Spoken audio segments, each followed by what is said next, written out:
Welcome back, fourth graders. We're going to continue on in our lessons on figurative language. We're doing a unit about this word here, figurative language. And we found out yesterday that figurative language contains these things called figures of speech. It contains or uses figures of speech. And we will start to break down what kinds of figures of speech are part of this figurative language. We do know, though, that these words are used in ways that add color. And that's what we kind of focused on yesterday, making our writing colorful or interesting. We also found out, though, that there's literal language, and that's the exact opposite of figurative language, where words mean exactly what they say.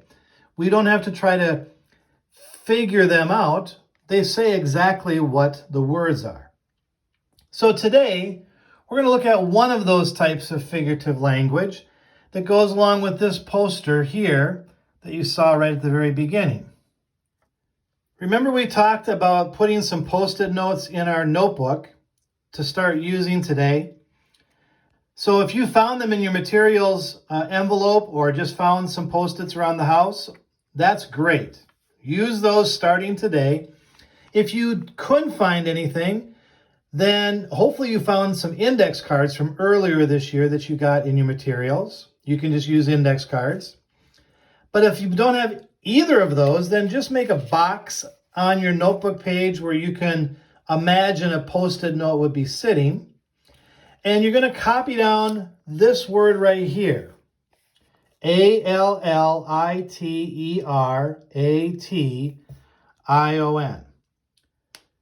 So this word here is our first type of figurative language, or category, if you want to kind of think of it that way. Figurative language, there's a lot of different types of figurative language that we use. And this is the first one we're going to look at. It's also really tricky to say. That word is alliteration. Alliteration. You can kind of sound it out. Alliteration is our first type of figurative language. Now, just like with the water cycle, it's really important for you to practice saying some things out loud. When it comes to some tricky words like that with lots of syllables, you want to practice saying it out loud. So, just like we did with the water cycle, on the count of 3, you're going to unmute your mic and say alliteration together with your class. And then quickly mute your mic again when you're done. Let's see how we do. Ready? Alliteration on 3. Ready? 1, 2, 3. Oh, I sure hope that went well. I'm sure your teachers are really happy with me. To practice saying this now after your mic is off, say it to yourself. Alliteration, alliteration, alliteration. So now that we practice saying that word alliteration, we need to try to figure out what is alliteration. We know it's a type of figurative language, a category, and this poster must go along with it. So let's take a look. It says blueberry bacon bit. Chocolate carrot chip. Peppermint pizza pinwheel. Strawberry spinach swirl. Now, I'm not so sure about some of these flavors, but this is an example of alliteration. Well, here's another hint. This page actually comes from a book from today, and it says, alliterations seen in signs and streets that might surround you. Ooh, another clue, and I see some words that are all in the same color. This is another example of alliteration. All right, one last hint about alliteration.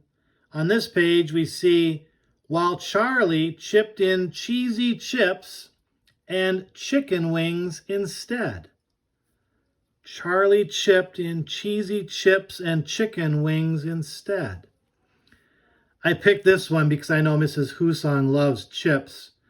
And so do I. I thought this was a great one. So now that you've seen some examples of what alliteration is, some of you are probably figuring out, I know what it is. I can tell my classmates what alliteration is. So let's pause, talk amongst your classmates, and see if you can figure out before we even tell you, what is alliteration? All right, well, maybe you guessed it with your classmates. An alliteration is a repetition of the first consonant sound in a phrase. First consonant sound. It's a repeating of a sound over and over again. Like the sound of this B, blueberry bacon bit.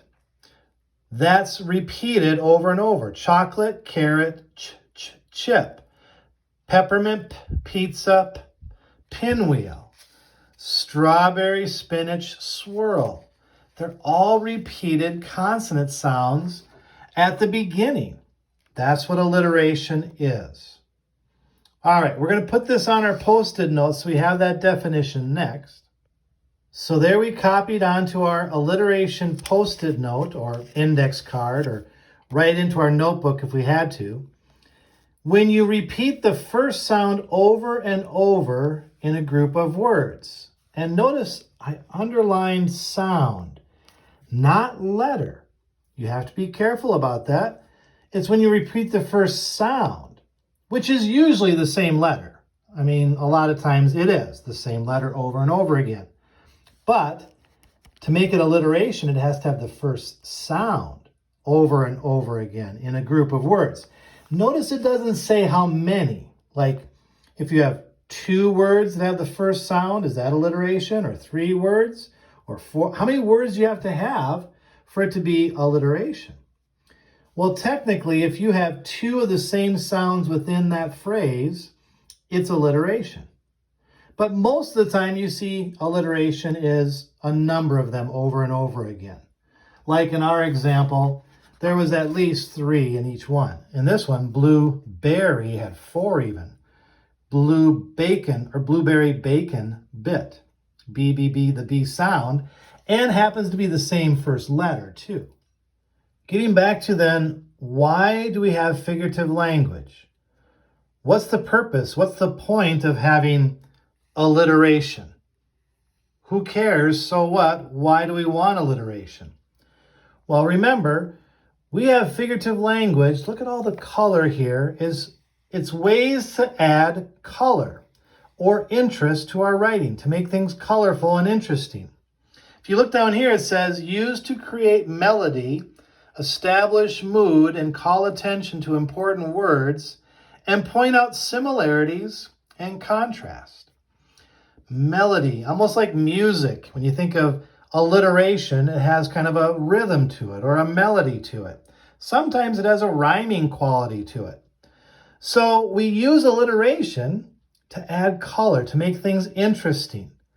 That's the whole purpose and point of figurative language. So your assignment today will be in Canvas. It's going to be an ice cream cone that's blank. And it's a chance for you to try to make up some of your own flavors using alliteration.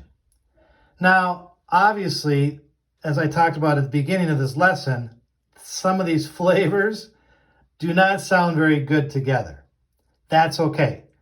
It's more about making alliteration, making the words have the same first sounds. And you can use some of this as an example and maybe just change one thing within it. You know, use blueberry and put something in place of the bacon bit. Maybe use the carrot and the chip and replace it with something else instead of chocolate. You can use some ideas here, or you can come up with some of your own completely on your own. One final thing before you start in on your ice cream flavors. There's a book on Epic that I included in your Canvas page titled Chips and Cheese and Nana's Knees. It goes over some more alliteration. And in fact, that page that I shared with you during my lesson came from this book. So maybe your teacher is going to share this with you and you're going to do it together. Maybe you'll read it on your own. There is also a read aloud portion to this, so you can just click the play button and it'll read it out loud for you. But it's really interesting to see how they use alliteration to describe what it is. I also like that this was published by a company here in Minneapolis. So when you get a chance, after or while you're working on your ice cream flavors, check out this book, Chips and Cheese and Nana's Knees. All right, I hope you have fun. We will see you again on Monday.